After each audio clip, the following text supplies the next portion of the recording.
नमस्कार, वंदे मातरम। मैं हूं श्यामगिरी। आप देख रहे हैं हमारा चैनल मुद्दा भारत का। आज हमारे साथ में है ज्येष्ठ नगर सेवक देवराम भोईर जी। आज इनका 75वां जन्मदिन है। जी हाँ, ठाणे शहर के ज्येष्ठ नगर सेवक हैं और 50 साल की राजनीति में इन्होंने बड़ा इतिहास रचा है और लगातार आज भी नगर सेवक है। लेकिन 75 साल की उम्र में जिस तरह से इनका काम है, जिस तरह से इनकी संपर्क है, उसके बारे में बात करेंगे। 75 साल की उम्र में 50 साल की राजनीति बहुत बड़ा मायने होता है। कैसे कैसे इन्होंने आगे अपने आप को बढ़ाया, अपने परिवार को बढ़ाया, परिवार भी राजनीति में है। तो हमसे चर्चा करेंगे कि ठाणे शहर जो एक तरह गांव की तरह था, आज शहर बन चुका है। 50 साल में इन्होंने अब कितना योगदान दिया है, ये हमारा आज विषय होगा। सर, आपका स्वागत है हमारे चैनल में। सबसे पहले आपको 75वें साल की बहुत बहुत बधाई देता हूँ। धन्यवाद। आपसे भी मैं पिछले 25 साल से जुड़ा हूँ।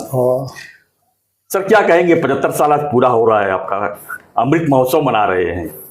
आपको देख के ऐसा लग रहा है कि अभी आप 50 साल भी नहीं है, तो इसके पीछे क्या राज है? मैं मेरा सौभाग्य समझता हूँ कि मेरे आज 75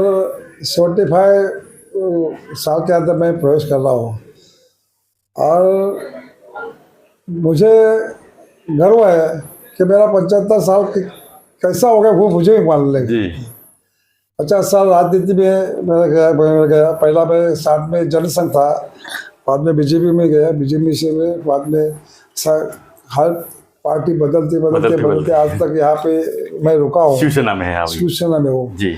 और ये सब काम करते वक्त में मुझे गर्व है कि मुझे साथ देने वाले मेरे कॉर्पोरेशन के अधिकारी, हमारे राजनीति के लोग, और उनके वजह से इतना तो मेरा गांव में पहला गांवपन था, अभी शहरपन आया।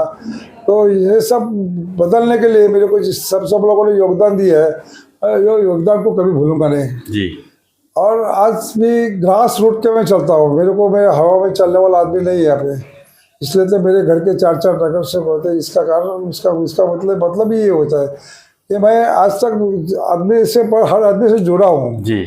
मेरी शैक्षणिक संस्था है, मेरा गांव में हमारे जो जितने लोकल गांव वाले हमारे हर डोर से, हर घर से मेरा संबंध उसमें होता है।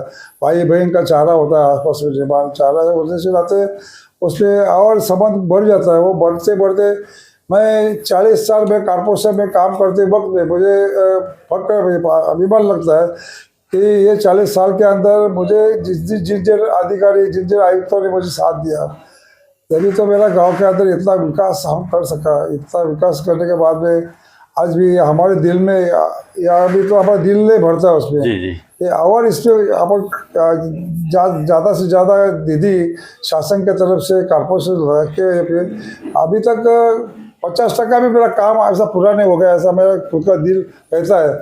उन्हें अभी आज देखने को जाएगा तो आज ऐसी कि 8 नंबर पैनल के अंदर जितना आरक्षण भूखंड है इतना कॉर्पोरेशन में किधर नहीं है जी। तो उस भूखंड के ऊपर अभी हमारा शरद पवार स्टेडियम हो गया, हमारा नमो गार्डन हो गया, हमारे यहाँ पे आनंद दिघे का स्विमिंग पूल हो गया, हमें यहाँ ABCD को हम लोगों ने 5 एकड़ जगह दिया, 3 एकड़ फायर स्टेशन को जगह दिया। अभी हमारे कॉर्पोरेशन के भी तरफ से आपको 8.5 एकड़ आपको क्रीड़ा अकादमी के लिए जगह मिली है। अभी उसके लिए कॉर्पोरेशन ने 26 कोटी रुपये मंजूर किए हैं। अभी उसके अंदर विद्युत रोशनाई भी चालू करने का है, उसका भी अभी टेंडर अभी आ जाएगा, वो भी सब करने का है। और इस भाग के अंदर जाने का देखिए तो हमारा अग्नि भवन का हमें बहुत आवश्यकता है जी। 2 हमें अग्नि भवन बनाने का मेरा इरादा है। तो ये हमारा राखी भूखंड है, उसके ऊपर हम बनाने का सोचता है। वो एक हमारे लोढ़ा कासा में है और एक अशोकनगर के पीछे जगह है, वो उस पर अगर 2 अग्नि भवन हो जाएंगे तो यहाँ के हमारे जो गरीब लोग हैं, अभी शादी के लिए आज देखने को जाएगा तो किसी भी कौन सा भी हॉल में जाएगा तो 2 लाख 3 लाख उनकी मोनोपोली होती है। लेकिन हमारे यहाँ पे मोनोपोली मेरे को रखने का रखने वाला नहीं है यहाँ पे। उस पर जिसको जो चाहे वो उसका कैटेगरी लेके आएगा और उसका शादी करेगा। सर, यानी आप लोगों को सस्ता सुविधा देने का पूरा सुविधा देने का मेरा इरादा है। मेरे साथ में मेरा लड़का संजय वही काम कर रहा है, मेरे 2 बहू काम कर रहे हैं। वो सबके ओर से हमारा यही इरादा है कि अभी तक हमारे गांव में हमने काम किया, 100% काम किया। लेकिन हमारा दिल नहीं उसमें होता है कि, और हम ये सोचता है कि अपन आज तक 85% काम किया और 50% काम करने का बाकी है वो हम करेंगे। सर 75 साल और 50 साल राजनीति, और आपने देखा है कि यहाँ पर थाने शहर जिस तरह से बड़ा हुआ है, क्या कमियां देख रहे हैं यहाँ पर? आपको ज़्यादा अनुभव होगा यहाँ पर, क्योंकि कमियां तो बहुत हैं, गिनाने के लिए समय नहीं है। बात ऐसा उसमें जी जो हमारे कॉर्पोरेशन के अंदर जिसको अपन मेयर बिठाते हैं, वो मेयर ने अपना पूरा कारकिर्द कैसा अपन ऐसे बड़ा सकता। जैसा हमारे सतीश प्रधान जी नगराध्यक्ष थे, उस टाइम में हमारा रंगातन आया, स्टेडियम आया, हमारा स्टेडियम आया, हमारा स्विमिंग पूल आया वहाँ पे। आज भी सतीश प्रधान नहीं है, लेकिन उसका नाम तो हमारा है उसमें। ऐसा मेरा इरादा है कि जो मेयर बैठेंगे उसने 2-3-4 दिन सत्कार समारोह में लेना चाहिए, बाद में उसे छोड़ना पड़ता है उसमें। जी। और सभी अधिकारियों को, आज शहर विकास हो, पानी खाता हो, सबसे बड़ा रास्ते की समस्या, ट्रैफिक की सबके साथ में मीटिंग लेके उन्होंने उनके पास से सब कुछ लेना चाहिए। और अपना वो 1 साल था, अभी 1.25 साल हो गया, पहला 2.5 साल था, उसके अंदर अगर अपना नाम सबसे बड़ा आगे करना है तो कॉर्पोरेशन के अंदर जितनी काम करने की इतनी सब कुछ सुविधा है, तो जो जितना काम करेगा उतना कम गिरेगा, लेकिन काम करने की उम्मीद होना होता है। लेकिन फंड नहीं काम करने के लिए, वो भी फंड ऐसा है नहीं, ऐसा बोले कि नहीं चलेंगे।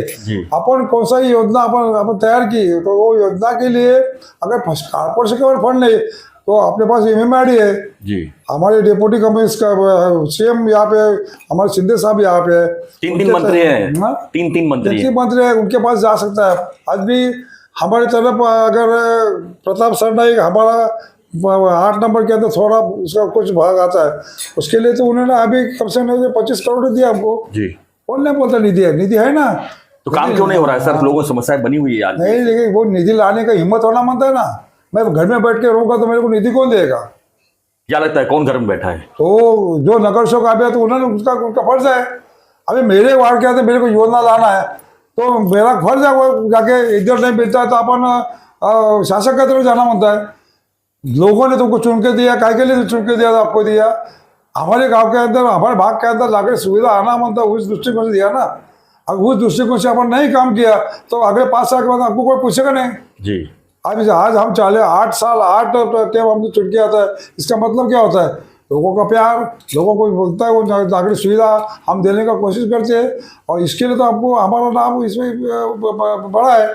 और बड़ा होने के नाते आज ही हम लोगों का विश्वास हमारे ऊपर है, भोई परिवार के इतना विश्वास है, वो भोई परिवार लेके हम साथ चलते थे जी।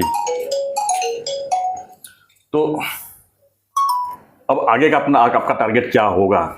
आगे आपसे 75 साल हुए हैं, कल 100 साल पूरा करेंगे, तब तक अभी हमारे जला बापा बैठे हैं यहाँ पे जी। जला बापा जितना ऊपर देगा उतना पर कर सकता है, ऊपर का तो कोई बोल नहीं सकता है। क्या ख्वाहिश रह गया है आपका जो भी? मेरा ख्वाहिश ये है, अभी हमारे 5 साल और यहाँ पे मिली है जी, तो 5 साल के अंदर जितना भी अभी मेरा जितना दिल नहीं भरता है उससे ज़्यादा मेरे को काम करने का मेरा इरादा है। क्यों? तो इसके बाद में काम होगा कि नहीं होगा तो कोई बोल नहीं सकता है जी। अभी हमारा कॉर्पोरेशन के अंदर 35 साल जाने के बाद में हमको जितना सब चीज़ का अनुभव है, तो अनुभव लेके हम लोग आगे जाने की कोशिश करते हैं। अभी जो हाउस चलता है तो हाउस ऐसा लगता है कि मच्छी मार्केट का इसके कुछ फर्क नहीं उसमें जी। नहीं, ऐसा नहीं चलता। हाउस के अंदर सभी जो जितनी वक्त, लेकिन सर आप शिवसेना में है और शिवसेना की सत्ता लगातार 30 साल से यहाँ पर है, क्या होता है तो देखो अभी आप विरोध में भी अपोजिशन लीडर भी रह चुके हैं आप। सत्तारूढ़ पार्टी के बीजेपी के आमदार को अगर अपन पूछेंगे किसान लोगों को क्या देंगे तो वो बात नहीं करेंगे, वो उसका पार्टी का बात करेंगे। ऐसे हमारी हालत होगी, अभी हमारे ऐसे कौन है जिम्मेदार? कौन है? क्या लगता है? कैप्टन नहीं कोई मजबूत यहाँ पे? CM रहते हुए कैप्टन नहीं है यहाँ पे? प्रशासन चलाने वाले जो हमारे आयुक्त होते हैं जी। अभी हमने संजय जायसवाल के साथ में काम किया, हम लोगों ने चंद्रशेखर के साथ में काम किया, हम लोगों ने चौबे साहब के साथ में काम किया। उनके पास हिम्मत है, हौसला है उसी का पैसा लाने की जी। अभी हम कौन सी भी चीज़ अगर उनके पास कमिश्नर के पास लेके गए तो कमिश्नर पहला बोलता हमारे पास पैसा नहीं, शासक के तरफ से लेके आओ। अरे तुम्हारे पास पैसा नहीं, जो योजना तो लाना करना मानता है ना, जो योजना हमारे घर के लिए नहीं बनता है, बनाता है, हमारे फायदे के लिए नहीं बनाता है, ये कारपोरेशन के लिए बनाता है। तो कारपोरेशन के लिए योजना बनाते होगे तो उसके लिए पैसा लाना उनका भी काम है। उन्होंने ऐसा बोला हुआ था आप भी चलो हमारे साथ में, तो हम जाने का कोशिश करेंगे और उसके लिए काम लाएंगे। ऐसा आप लोगों ने मेरे प्रभाग के अंदर जैसा आप कापोड़ इलाका तो बालकुम, ये तो शासन के तरफ था वो रास्ता, PW के पास था वो, मैंने शासन के तरफ हमारे पास किसके लिए ना कारपोरेशन के लिए साकेत रास्ता ऐतिहासिक रास्ता है वो तो इतिहास में जमा हो गया। ये जो नहीं होने वाली चीज है वो तो मैंने किया। CRZ में था, पोस्टल रोड में था, सब में था जी। तो अभी हम लोगों ने किया ना, क्यों किया? ये हमारे पास हिम्मत है करने की, तो सबके पास हिम्मत होना होता है ना। बिल्कुल होना चाहिए। मेरे साथ में अगर हमारे कमिश्नर साहब चले गए तो मेरे पास अभी भी 40 एकड़ जमीन है, मेरे पास MLT प्लॉट है,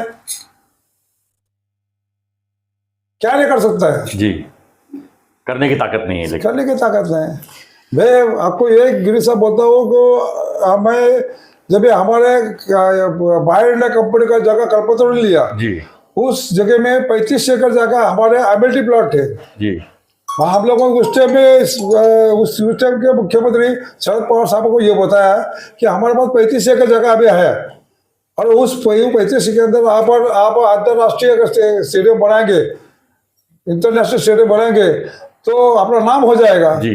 तो उन्होंने उसी वक्त में बोला मैं BCCI से हम आपको 100 करोड़ देता हूँ, लेकिन हमारे कारपोरेशन के अधिकारी हिले नहीं। अगर इंटरनेशनल अगर स्टेडियम बनता था तो आज तुमको IPL देखने बाहर जाने की जरूरत क्या स्टेडियम तो छोड़ दीजिए, पानी पीने के लिए पानी डैम नहीं है आज। अभी वो जो नमो गार्डन बना है उसका क्या फायदा है? कितने लोग जाते हैं कारपोरेशन के? सब बाहर के लोग आते हैं वहाँ पे, गाँव के कोई नहीं जाते वहाँ पे।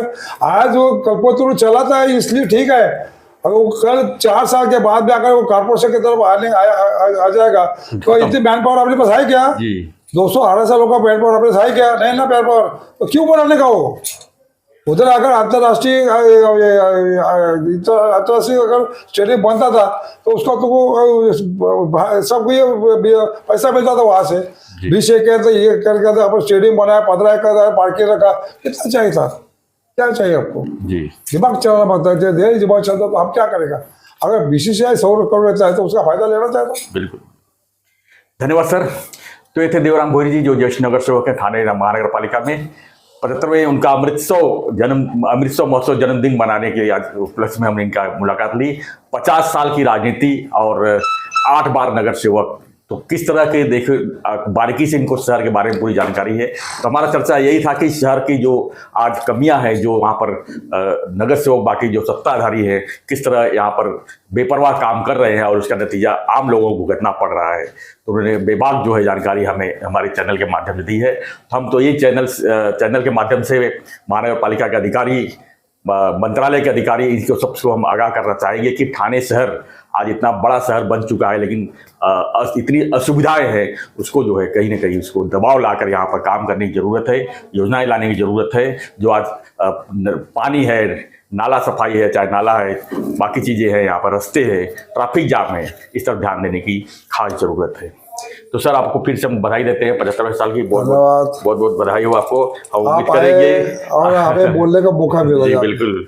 और इतना बेबाक आपने बोले, आपने पार्टी नहीं देखा, सत्ता नहीं देखा, आपने सबको आरोप लगाया, जो कि सही भी है, लगना चाहिए आरोप, तभी लोग आँख खुलेगी, क्योंकि आज जनता सफर कर रही है। आप 8 बार नगर सेवक रहे हैं, आपने सब देखा है बारीकी से। नहीं, अगर लोगों ने चुन के यहाँ पे हमको कारपोरेटर बनाया तो कारपोरेटर किसी पार्टी का नहीं होता है। जी बिल्कुल। और लोगों का होता है, जनसेवक। तो लोगों को मूलभूत जो जरूरत है वो अपन नहीं दे सका तो अगले टाइम में मेरे को पार्टी छोड़ दो, लेकिन मेरे को कोई खड़ा भी नहीं करेगा। बिल्कुल नहीं खड़ा करेगा। लेकिन हमारा फर्ज है कि ये सब कुछ करना काम है, तो हम ना तो हम पार्टी देखेंगे ना तो कुछ देखेंगे। मेरे दिल में अपने सामने, आपके सामने आता है, वही बात करूँगा। धन्यवाद सर। तो फ्रेंड्स आप भी अपनी प्रतिक्रिया दीजिए, आप जो है बधाई दीजिए भोईरी साहब को, और बने रहिए हमारे साथ, देखते रहिए हमारा चैनल मुद्दा भारत का। आपके इलाके में कुछ मुद्दे होंगे, कुछ समस्याएं होंगी, उसका भी जानकारी हमें दीजिए और देखते रहिए चैनल मुद्दा भारत का। धन्यवाद, जय हिंद।